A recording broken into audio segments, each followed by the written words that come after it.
राज्य सरकारनं अध्यादेश काढत मनोज जरांगे पाटील यांच्या कुणबी प्रमाणपत्र धारकांच्या सगळ्या सोयऱ्यांना सुद्धा कुणबी प्रमाणपत्र देण्याच्या मागणीसह सर्व मागण्या मान्य केल्याचं जाहीर केलंय।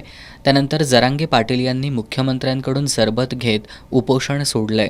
उचगावमधील सकल मराठा समाजानं याबद्दल आनंद व्यक्त केलाय। छत्रपती शिवाजी महाराजांच्या पुतळ्याला पुष्पहार अर्पण करून अभिवादन करण्यात आलं। यावेळी सर्व पक्षीय नेत्यांनी मराठा बांधवांनी मनोगत व्यक्त करत मनोज जरांगे पाटील यांचे आभार मानलेत। आणि आज जे आपल्याला जे यश मिळालं मराठ्यांना, तर त्याबद्दल सर्व मराठ्यांचं मी अभिनंदन करतो आणि जरांगे पाटलांचं विशेष अभिनंदन करतो की त्यांनी एवढा मोठा लढा हा यशस्वी करून दाखवला आणि सरकारच्याकडनं विशेष म्हणजे तो खेचून घेतला। आज आमच्या पूर्ण मुलाबाळांना सुद्धा यश मिळालेलं आहे, कारण जरांगे पाटलांनी स्वतःच्या संसाराचा विचार न करता आजपर्यंत ते जसे उपोषणाला बसले तसे स्वतःच्या घरी न जाता मुलाबाळांचा बायकाबरोबर स्वतःचा विचार न करता संसाराचा आमच्यासाठी त्यांनी अखंडपणे लढा दिला आणि हा लढा संपत नाही म्हटल्यानंतर त्यांनी मुंबईकडे कूच केली।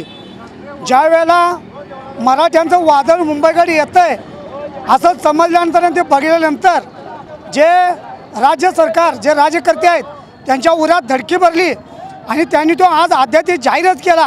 म्हणजे हे सगळं यश हे जरांगे पाटलांचं आहे आणि त्यांनी ते खेचून त्यांच्या नरड्यावर पाय देऊन आणलं। आज खरी श्रद्धांजली जी असेल तर स्वर्गीय अण्णासाहेब पाटील यांना आमची श्रद्धांजली आणि त्यांच्या लढ्याला यश आलं असं सकल मराठा समाज उंचगावतर्फे आम्ही जाहीर करतो आणि सर्वांचे आभार मानतो।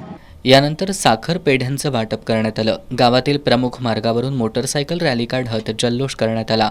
उचगावचे सरपंच मधुकर चव्हाण, कावजी कदम, राजू यादव, अशोक निगडे, बाळासाहेब मनाडे, दिनकर पोवार, प्रकाश महाडिक, विक्रम चौगुले, महेश जाधव, दीपक रेडेकर, विराग करी, बाळासो यादव, अमर जाधव, सचिन चौगुले, शामराव यादव, दत्ता यादव, अनिल यादव, सतीश मुसळे, राहुल मोळे, संजय निगडे, अवी मोळे, संजय चौगुले, बाजीराव मनाडे, नारायण मनाडे, श्रीधर कदम, दीपक पाटील, अजित माने, अजित चव्हाण, बंडा पाटील, योगेश लोहार यांच्यासह सकल मराठा समाजाचे अभिजित कदम, विश्वास यादव, रोहित शिंदे, सुनील येवलुजे, विजय वरुटे, धनंजय भोसले, दीपक मुदगडे, विजय शिंदे, अजित पाटील, संदीप मनाडे, योगेश खाडे, दर्शन माने, उमेश कदम, उदय पाटील, योगेश चव्हाण आदी उपस्थित होते।